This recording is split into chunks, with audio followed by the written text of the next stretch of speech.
पिछले वीडियो में हमने महर्षि दयानंद तृतीय पाठ को पढ़ा था, समझा था। आइए अब हम इसके प्रश्न उत्तर को हल करेंगे। प्रश्न उत्तर निकालते हैं। अभ्यास प्रश्न को हल करते हैं। एक पदेन उत्तरम लिखत, अर्थात एक शब्द में उत्तर को लिखना है। दयानंदस्य जन्म कस्मिन् प्रदेशे अभवत, हमने पाठ में जाना था, पाठ में पढ़ा था कि दयानंद सरस्वती का जन्म कहाँ हुआ था। इस प्रकार से यह प्रश्न बना है। तो पाठ में हमने पढ़ा था दयानंद सरस्वती का जन्म गुर्जर प्रदेश, दयानंदस्य जन्म गुर्जर प्रदेशे अभवत, इस प्रकार से कुछ लिख रखा था। तो दयानंदस्य जन्म कस्मिन् प्रदेशे अभवत, तो उत्तर इसका बनेगा गुर्जर प्रदेशे। आप आसानी से लिख सकते हैं, नहीं तो मैं थोड़ा लिख करके बताता हूँ। गुर्जर प्रदेशे, यहाँ पर मैंने गुर्जर लिख दिया, इसके बाद में आपको प्रदेशे लिखना है, प्रश्न में आया हुआ है गुर्जर प्रदेशे। बस इतना ही इसका उत्तर बनेगा। क्यों? क्योंकि एक शब्द में उत्तर हमको लिखना है, तो एक शब्द में इतना ही उत्तर होगा। दयानंदः कस्मात् बहुविधानि शास्त्राणि अशिक्षत, दयानंद ने किससे या कैसे बहुत सारे शास्त्रों का अध्ययन किया था, इस प्रकार से यह प्रश्न पूछा गया है। तो इस प्रश्न का उत्तर भी पाठ के अंतर्गत ही आया हुआ है। पाठ में बताया गया था दयानंदः विरजानंदात् बहुविधानि शास्त्राणि अशिक्षत। दो गुरुजी का नाम आया हुआ है उस पाठ में, एक तो पूर्णानंद और एक विरजानंद। इस प्रकार से दो गुरुजी का नाम आया हुआ है, जिसमें हम जो बाद वाले जो गुरुजी का नाम उनमें बताया था उसको, उस उत्तर को हल करेंगे। अर्थात दयानंदः स्वामी विरजानंदात्, हमको इसमें उत्तर लिखना है विरजानंदात्। इस प्रकार से आप लिख सकते हैं।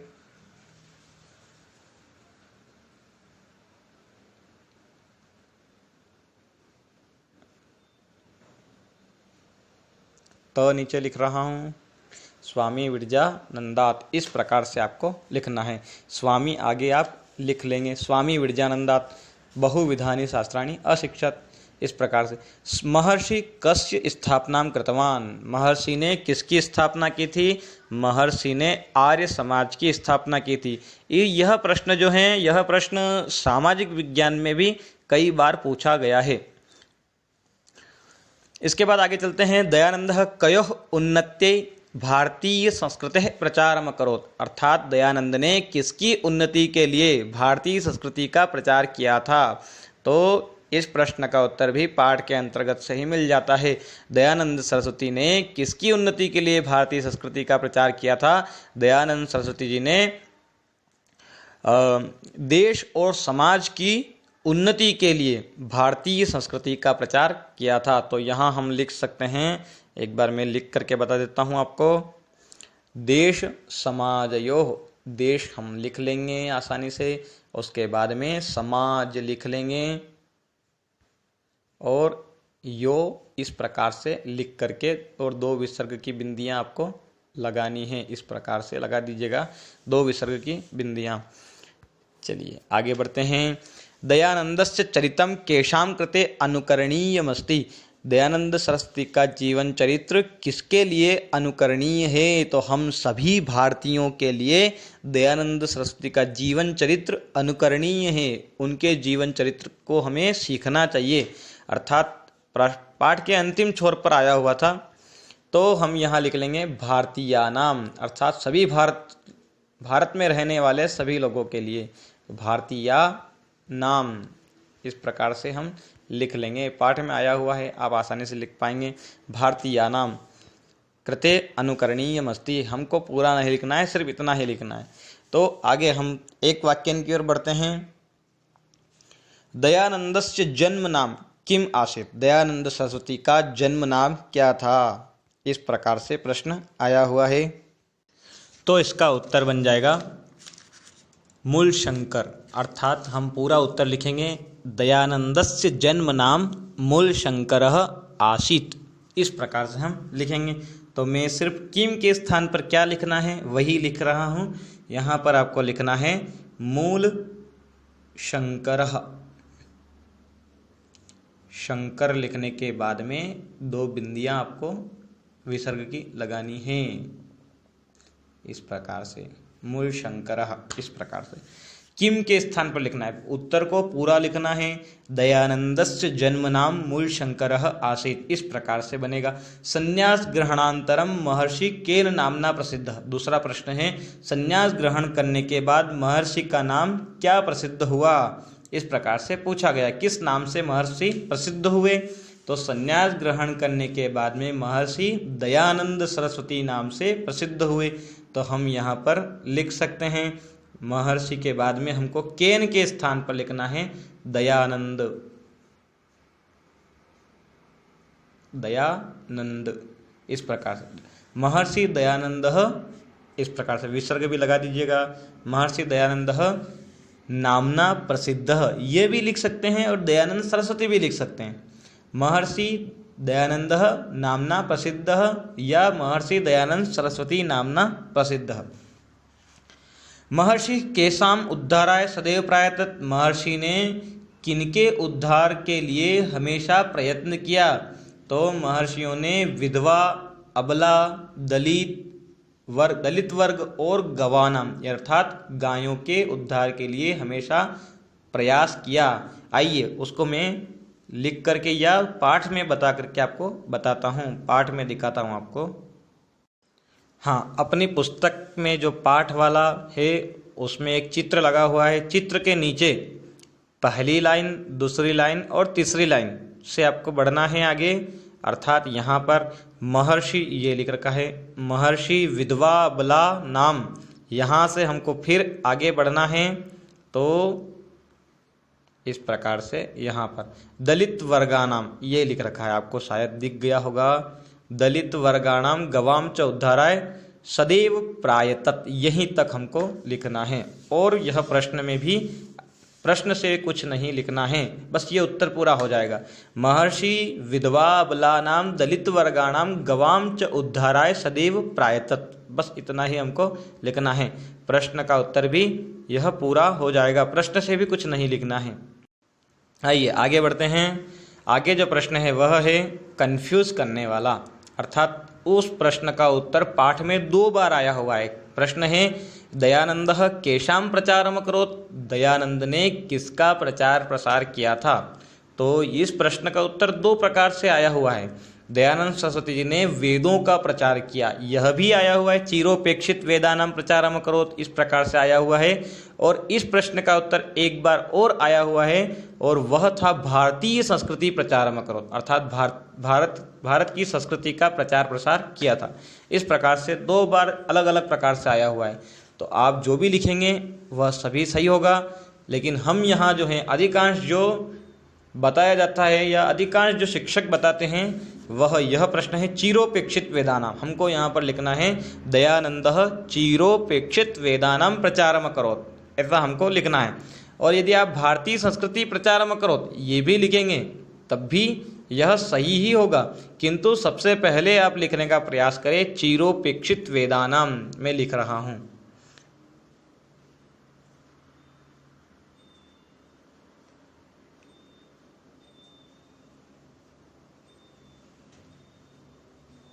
चिरोपेक्षित वेदानाम।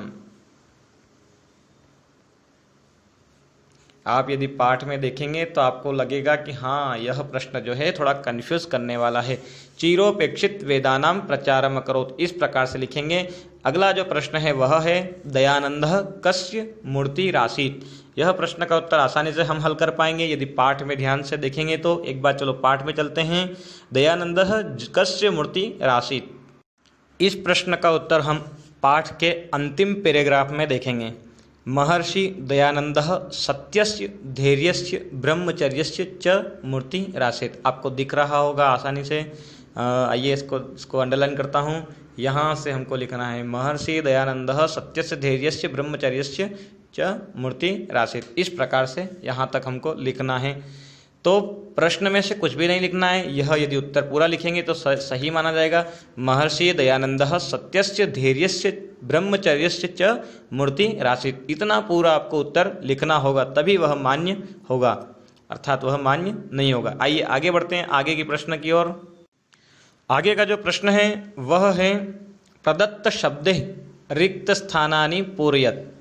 यहाँ पर जो हैं 5 प्रश्न भी लिखे हैं नीचे और 5 उत्तर ऊपर लिख रखे हैं। अविद्या अंधकारात, संन्यास ग्रहणात, यशः, दुखानि, वेदान। इनको हमें रिक्त स्थान की पूर्ति में लिखना है। महर्षि पूर्णानंद सरस्वती सकाशात, अब यहाँ पर क्या आएगा ये हमें ढूंढ करके लिखना है। एक बार और पढ़ते हैं। महर्षि पूर्णानंद सरस्वती सकाशात, इसमें आएगा पूर्णानंद सरस्वती के पास में जाकर के महर्षि ने संन्यास ग्रहण किया था। पाठ में इस प्रकार से आया हुआ था, महर्षि पूर्णानंद सरस्वती के पास जाकर के संन्यास ग्रहण किया था। तो हम यहाँ पर क्या लिखेंगे, संन्यास ग्रहणात, अर्थात पूर्णानंद सरस्वती के पास में जाकर के उन्होंने संन्यास ग्रहण किया था और बहुत सारे शास्त्रों का अध्ययन उन्होंने विरजानंदात के पास में जाकर के किया था। 2 गुरुजी का नाम आया हुआ है। दयानंदः मानवान, रिक्त स्थान है, रिक्त स्थान के बाद लिख रखा है उद्धर्तुम, आगे निकल गया था, उद्धर्तुम कार्यक्षेत्रे समागतः। दयानंदः मानवान रिक्त स्थान उद्धर्तुम कार्यक्षेत्रे समागतः। तो इस प्रकार से इसका उत्तर जो है हम लिख लेंगे। दयानंदः मानवान, मानव के यश आ सकता है, दुखानि आ सकता है या वेदान आ सकता है। बचा हुआ है हमारे पास एक और, तो अविद्या अंधकारात है, अर्थात मानव में जो अविद्या रूपी अंधकार है उसका उद्धार करने के लिए, अर्थात उसको भगाने के लिए, अविद्या रूपी जो अंधकार है उसको भगाने के लिए कार्यक्षेत्र में डट जाइए, कार्यक्षेत्र में जुड़ जाइए, लग जाइए। इस प्रकार से दयानंद जो हैं मानव के अविद्या रूपी अंधकार जो है उसका विनाश करने के लिए कार्यक्षेत्र में जुड़ जाते हैं। इस प्रकार से पाठ में आया हुआ था। अपनी गुरु की आज्ञा शिरोधार्य करके वह लग जाते हैं कार्यों में।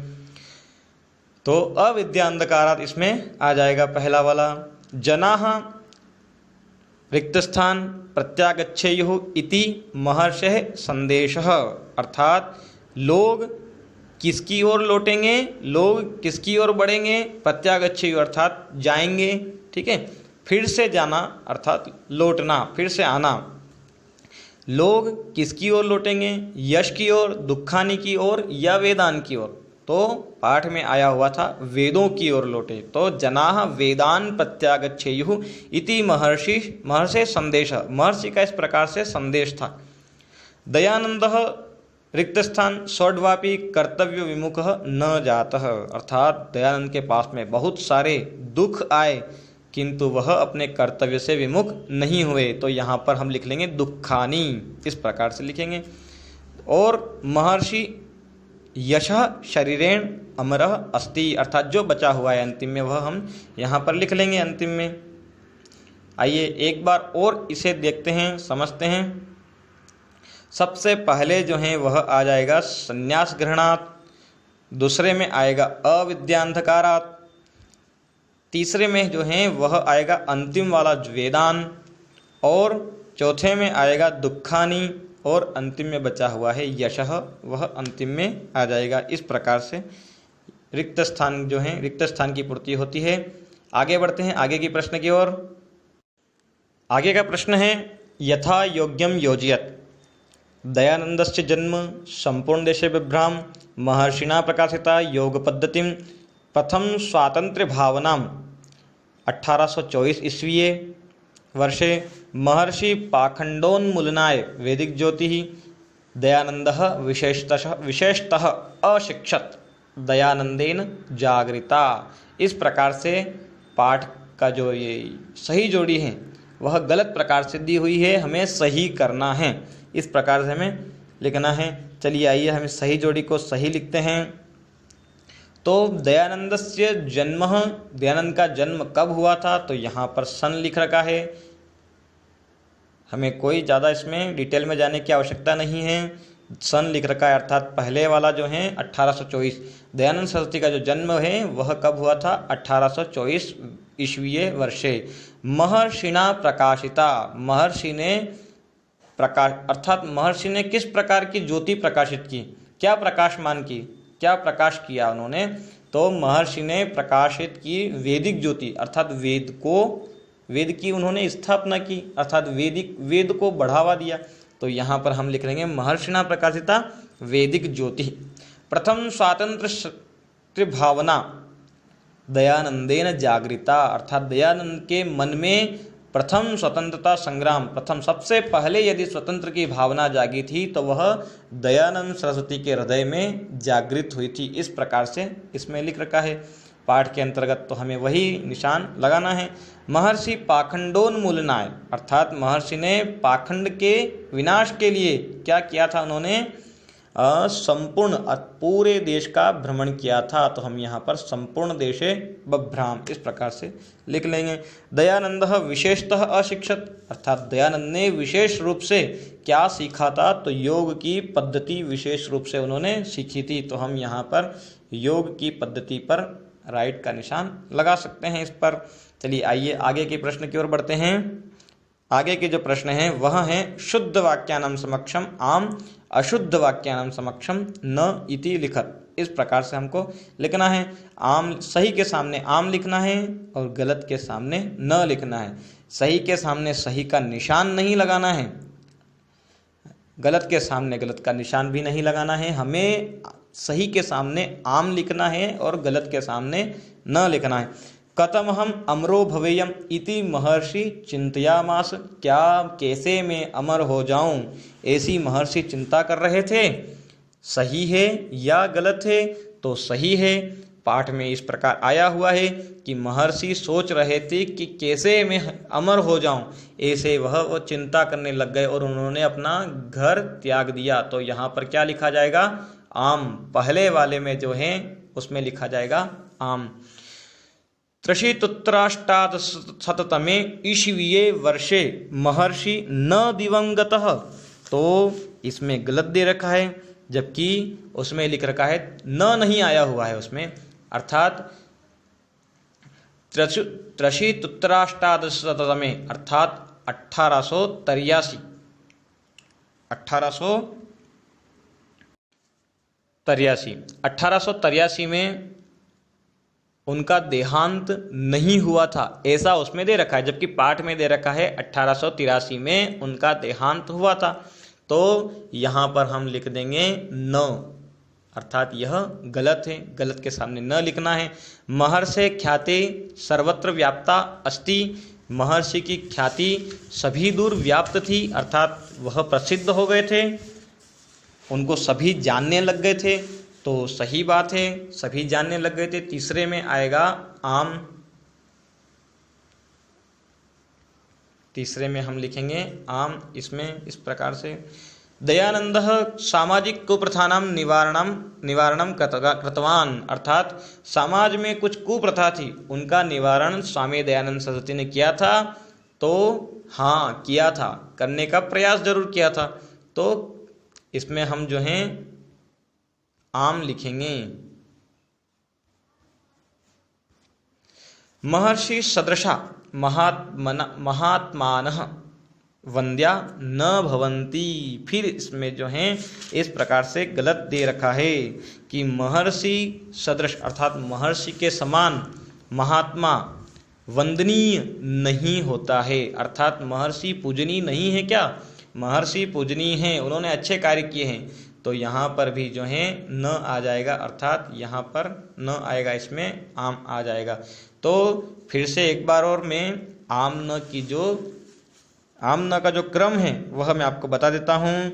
सबसे पहले वाले में आम आएगा, दूसरे वाले में न, फिर आम और फिर आम और फिर न अंतिम में आएगा, इस प्रकार से। चलिए आगे के प्रश्न की ओर बढ़ते हैं। आगे का प्रश्न है उदाहरण अनुसारम शब्दानां मूल शब्दम विभक्ति वचनम च लिखत।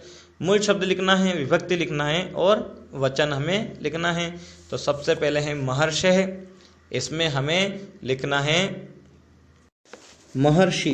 क्या लिखना है, महर्षि। आप लिख सकते हैं आसानी से। नर्मदा तीरे में जो मूल शब्द हैं उसमें लिखना है नर्मदा तीरम, आप आसानी से लिख पाएंगे। नर्मदा तीर लिख करके उसके बाद में म लिख करके उसमें हलंत लगाना है। गवाम में आपको लिखना है गौ, यह मैं लिख के बता देता हूँ, इतना सा है। तो यहाँ हमें लिखना है गवाम में गौ, इस प्रकार से। सर्वेषाम में लिखना है सर्वे, या सर्व भी लिख सकते हैं, सिर्फ और सिर्फ सर्व, इतना भी आप लिख सकते हैं। और सत्यस्य में लिखना है आपको, सत्यस्य में लिखना है सत्य, आप लिख देंगे आसानी से। महात्मानः, इसमें लिखना है महात्मा। और जनेषु, जनेषु में आपको लिखना है जन, इस प्रकार से जन लिखना है। चलिए आइए अब विभक्ति लिखते हैं। विभक्ति महर्षि में महर्ष है, महर्षि की महर्ष है विभक्ति जो बनी है वह षष्ठी विभक्ति है, तो आप इस विभक्ति में लिखेंगे महर्षि के सामने षष्ठी। नर्मदा तीरे में लिखेंगे सप्तमी विभक्ति, गवाम में लिखेंगे षष्ठी विभक्ति, सर्वेषाम में लिखेंगे षष्ठी विभक्ति, और सत्यस्य में भी षष्ठी विभक्ति आएगी, और महात्मानः में आएगी प्रथमा विभक्ति, प्रथमा विभक्ति लिख लेंगे। और जनेषु में आएगी सप्तमी विभक्ति, आप लिख लेंगे आसानी से। इसके बाद में है वचनम, वचन लिखना है हमें। देखिए जनाः सबसे ऊपर लिख रखा है, उसमें मूल शब्द जो हैं जन हैं, विभक्ति जो है वह प्रथमा है, और वचन जो है वह बहुवचन दे रखा है। इसी प्रकार से हमको लिखना है। मैंने आपको पहले मूल शब्द बता दिए, फिर विभक्ति बताई, अब मैं आपको वचन बता रहा हूँ। तो पहले में आपको लिखना है एक वचन, एक वचनम। दूसरे में आपको लिखना है फिर से एक वचनम। तीसरे में आपको लिखना है बहुवचनम। चौथे में लिखना है आपको फिर से बहुवचनम, और फिर एक वचनम, फिर बहुवचनम, और फिर बहुवचनम। इस प्रकार से आपको लिखना है। अर्थात महर्षि में जो है एक वचनम, फिर उसके बाद नर्मदा तीरे है उसमें भी एक वचनम, फिर दो बहुवचनम वाले आ जाएंगे अर्थात गवाम और सर्वेषाम, फिर सत्यस्य में एक वचनम आएगा, और फिर महात्मानः है उसमें बहुवचनम आ जाएगा, और उसके बाद जो जनेषु है उसमें भी बहुवचनम आएगा। चलिए आइए अगले प्रश्न की ओर बढ़ते हैं। उदाहरणानुसारम क्रियापदानाम धातुम लकारम वचनं च लिखत। क्रियापद उदाहरण के अनुसार, जो उदाहरण दे रखे हैं उसके अनुसार क्रियापद के धातु लकार वचन लिखना है। धातु लकार और वचन हमें लिखना है। चलिए आइए इस प्रकार, इसमें भी पहले हम धातु लिख लेंगे फिर लकार लिख लेंगे, ताकि मुझे वीडियो बनाने में सरल लगेगा। हालांकि इसका लिखने का जो क्रम होता है वह इस प्रकार से ही होगा कि भवन्ति में धातु क्या है, फिर लकार क्या है, और फिर वचन क्या है, यही सही क्रम रहता है। किंतु मैं वीडियो बनाने के, या आप, मेरा उद्देश्य आपको सही से समझ में आ जाए, आप कॉपी फिर कॉपी अच्छे से बना लें, इस प्रकार से हम लिख लेंगे।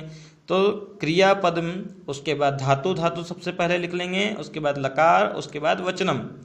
तो भवन्ति में दे रखा है भू धातु, लट लकार और बहुवचनम।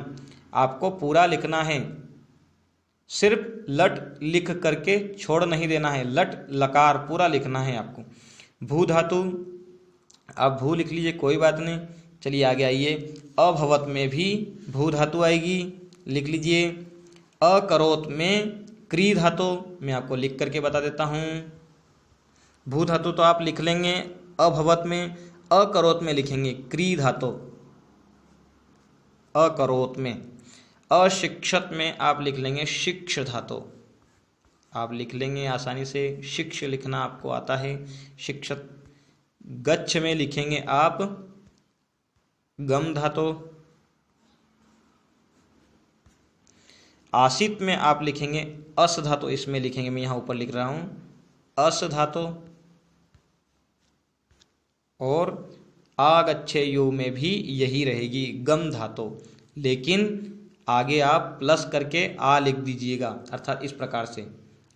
मैं फिर से गलत लिख दिया है, आ प्लस गम, इस प्रकार से आपको लिखना है। किसमें?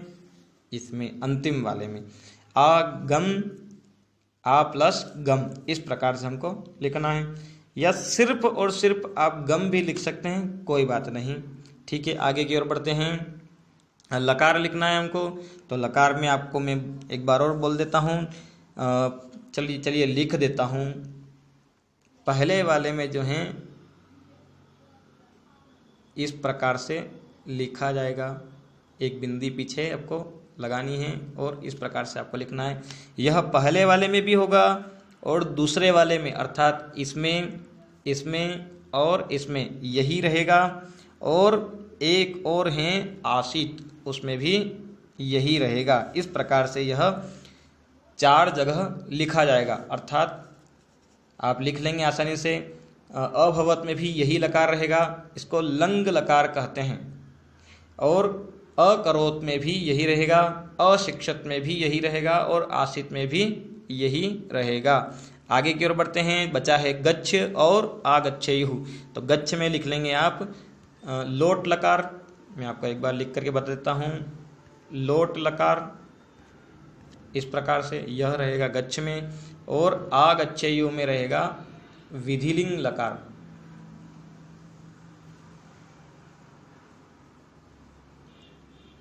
इस प्रकार से विधिलिंग लकार। तो आपको समझ में आया होगा।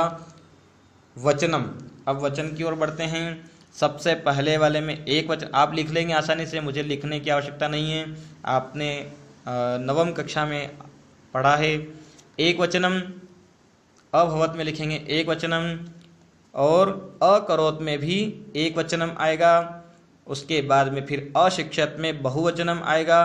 गच्छ में एक वचनम, आसित में भी एक वचनम, और अंतिम में आगच्छेयुः है उसमें बहुवचनम आ जाएगा। यह एक वचन किस प्रकार से आता है, लकार किस प्रकार से आता है, धातु किस प्रकार से बनती है, यह सब मैं आपको एक किसी अन्य वीडियो में आपको मैं ज़रूर बताऊंगा, जो कि बिल्कुल व्याकरण वाला वीडियो होगा। व्याकरण वाली वीडियो में आपको मैं ज़रूर बताऊंगा।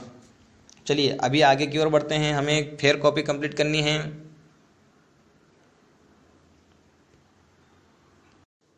आगे का जो प्रश्न है वह है उदाहरणानुसारम धातुम प्रत्ययम च पृथक्कृत। उदाहरण के अनुसार धातु और प्रत्यय को अलग अलग करना है, इस प्रकार से लिख रखा है।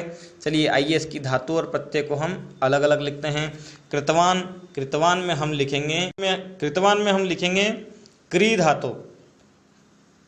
यहाँ मैं लिख रहा हूँ क्री धातु, इस प्रकार से लिखना है। एक बार और लिख देता हूँ।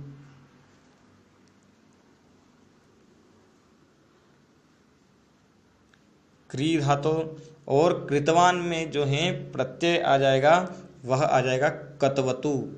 आधा त सॉरी पूरा त, व और तु, इस प्रकार से कतवतु, इस प्रकार से यह व है, इसको व ही समझे आप। चलिए आगे। गम, गतः में गम धातु आ जाएगी और प्रत्यय आ जाएगा आधा क और त प्रत्यय, इस प्रकार से।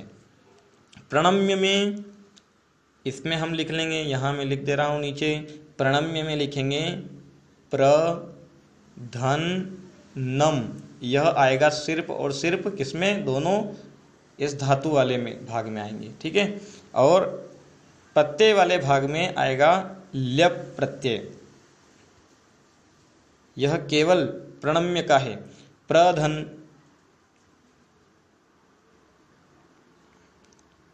प्रधन नम, इस प्रकार से प्रधन नम, यह हमको धातु वाले भाग में लिखना। एक बार और आप यदि आपने सही से नहीं समझा हो तो एक बार और मैं लिख करके बता देता हूँ आपको।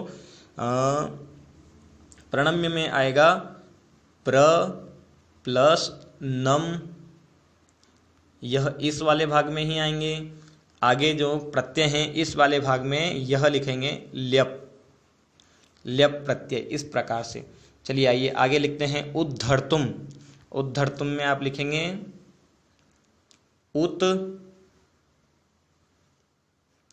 फिर से यह गलत हो गया, एक बार और लिखेंगे आप उत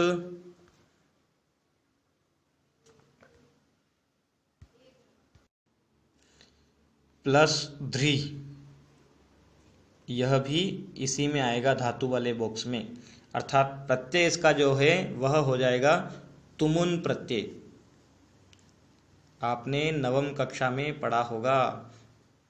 तुमुन प्रत्यय, उद्धर्तुम, इस प्रकार से तुमुन प्रत्यय हो जाएगा। और विचरण, विचरण का हम लिख लेंगे, फिर से मैं लिख करके बता देता हूँ। विचरण का वी उपसर्ग हो जाएगा, प्लस करेंगे, धातु होगी चर, इस प्रकार से यह धातु में ही आएगा, दोनों प्रत्यय में आ जाएगा। इसका लिख लेंगे, प्रत्यय में आप आसानी से लिख पाएंगे। मैं एक बार बता देता हूँ आपको। क्षत्रिय प्रत्यय, इसमें क्या आएगा? क्षत्रिय प्रत्यय। नीचे लिख देता हूँ इस प्रकार से, क्षत्रिय प्रत्यय। चलिए, आप समझ चुके होंगे। आगे की प्रश्न की ओर बढ़ते हैं। आगे का हमारा जो प्रश्न है वह है उदाहरणानुसारम संधि विच्छेदम कृत्वा संधि नाम लिखत, अर्थात संधि का विच्छेद करके संधि का नाम हमें लिखना है। तो पहले में हम जो हैं वह लिखेंगे पितृव्यो धन अपि। आप लिख सकते हैं पितृव्यो, पितृव्यो ऐसा कैसा लिखने के बाद में पितृव्यो लिखा है, पितृव्यो लिख लेंगे। उसके बाद में ये जो एस बना हुआ है उसके स्थान पर हम लिख लेंगे अ और फिर पी, इस प्रकार से लिख लेंगे। पितृव्यो धन अपि प्लस अपि हम लिख लेंगे। उसके बाद में संधि का नाम लिखेंगे पूर्व रूप संधि। आप लिख सकते हैं आसानी से पूर्व रूप संधि। चलिए, सदैव का लिखते हैं। सदैव में लिखेंगे सदा, सदा प्लस एव, इस प्रकार से लिख लेंगे तो यह बन जाएगा सदैव। और इसमें लिखेंगे वृद्धि, वृद्धि संधि लिख लेंगे आप, वृद्धि संधि। प्रत्यागच्छेयुः, इसमें हम लिखेंगे प्रति प्लस आगच्छेयुः, आगच्छेयुः आप लिख लेंगे आसानी से। विसर्ग लगाना है, प्रतिधन आगच्छेयुः अर्थात प्रत्यागच्छेयुः। इसमें लिख लेंगे यण स्वर संधि, अर्थात सिर्फ यण संधि भी लिख सकते हैं, यण स्वर संधि भी लिख सकते हैं, दोनों आपको लिखना है। यण संधि भी लिख सकते हैं, ठीक है, यण स्वर संधि। मूर्ति राशित में लिखेंगे मूर्ति ही, मूर्ति ही विसर्ग लगा करके और फिर लिखना है हमको आसीत, इस प्रकार से आसित पूरा जो है हलंत भी हमको लगाना है। मूर्ति ही धन आसित, और यह संधि बन जाएगी विसर्ग संधि। चलिए आगे की ओर बढ़ते हैं। महर्षिणास्माकम, इसमें हम लिखेंगे महर्षि,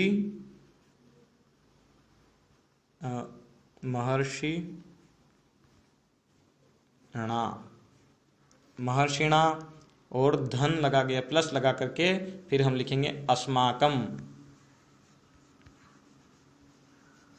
इसमें जो है संधि बन जाएगी दीर्घ स्वर संधि। आप लिख लेंगे दीर्घ संधि, लिख सकते हैं आप आसानी से, दीर्घ स्वर संधि। आगे की ओर बढ़ते हैं। आगे जो है प्रश्न, अभ्यास प्रश्न समाप्त हो जाते हैं, योग्यता विस्तार आ गई।